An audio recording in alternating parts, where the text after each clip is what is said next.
So, ito pong nakikita nyo is waterproofing. So, nag-waterproofing po kami ng roof deck. Yan po.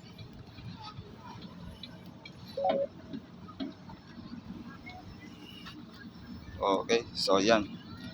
Ang gamit po namin is Boysen na Flexiband.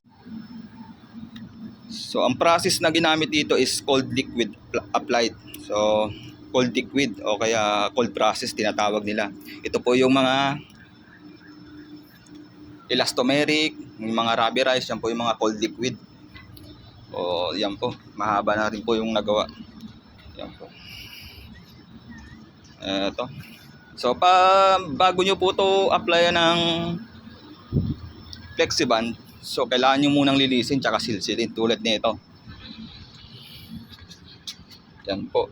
Ililinis po muna yan. Wala pong buhangin, tapos kapag mag-apply kayo, kailangan po walang dumi. Wala parating dumi. Kailangan mawalis po ng maigi. Yan. Kailangan matanggal to mga bato-bato. Para talaga kumapit yung ating waterproofing. So yan po, naglinis po kami. So malapad na rin po to. Almost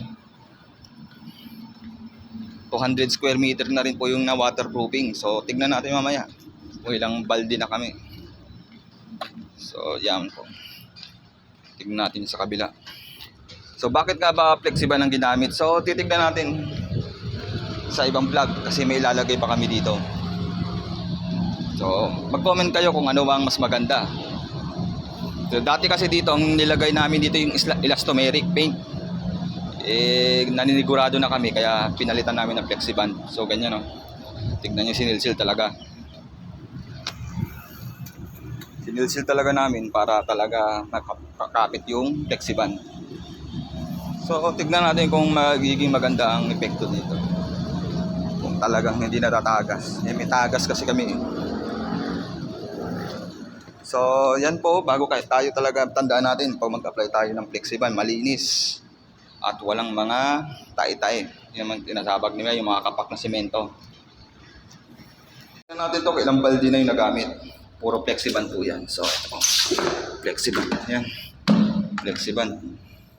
Acrylic waterproofing. Siya po ay cold applied liquid process. Yung hot applied po, yung mga membrane. So kung hindi po ako nagkakamali, comment lang po kayo.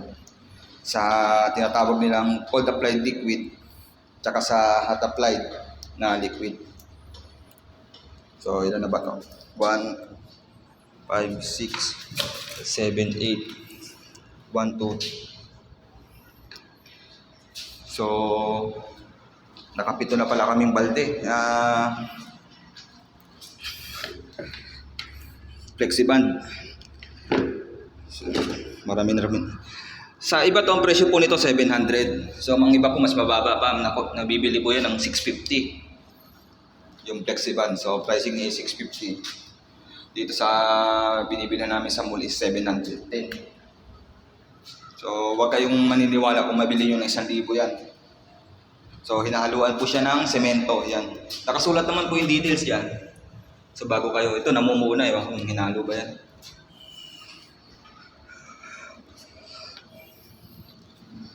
So yan po. Maraming salamat. I-follow nyo lang po ako para makaroon kayo ng impormasyon tungkol sa ating waterproofing. So yan. So i-update kayo dito kung may lalagay pa kami. So may lalagay pa kami dito pagtapos nito. Kasi hindi to pwedeng maapakan. So tapos di rin to pwedeng mabutas. Roof deck pa naman. Tapos may area din dito na may mga aircon. So talagang mabagsakan po to ng tangke ng preyon, ewan ko lang. So may lalagay pa kami dito. So hintay-hintay lang po kayo. So almost 200 square meter na po to. Malaki na rin po yung nalagyan namin. At kung mag-a-apply kayo, basahin nyo lang po to. So yan.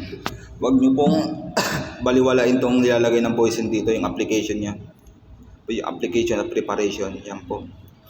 Kung paano nyo isi-second coat, paano nyo paghalo, kung ilang kilong semento, wag niyo pong babaliwalain po yan. Kasi yan po yung sinulat ng Boysen para sundin natin. So yan po. So nakasulat na po dito sa Flexiban, kahit tayo na lang po nang magpahid. So hindi na natin ipapahid sa iba. So napakadali lang po niyan. So hindi na kayo mahihirapan dito. Kailangan nyo lang po is roller. Yan po. Baby roller.